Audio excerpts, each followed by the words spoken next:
Have you ever paused to consider God's heart behind all the prophecies recorded in Scripture? Speaking on Christ's death and resurrection in particular, why did God go to such lengths to reveal so many specific details, to predict so many specific details regarding his death and resurrection? And most importantly, what does that reveal regarding his heart for us? Hi, I'm Jennifer Slattery with the Faith Over Fear podcast and also the Your Daily Bible Verse podcast.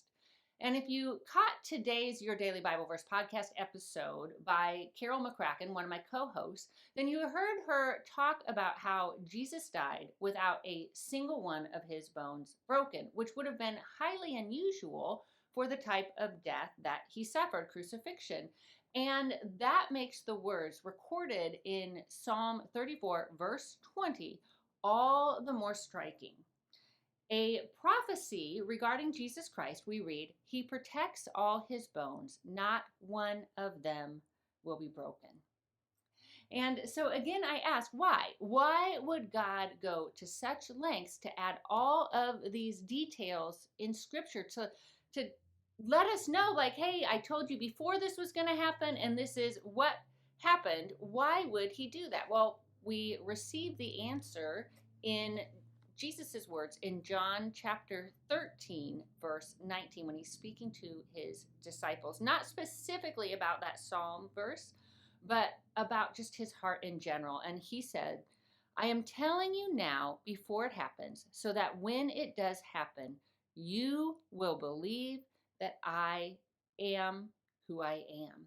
So it's like every one of those prophecies. It's like God is saying, don't miss it.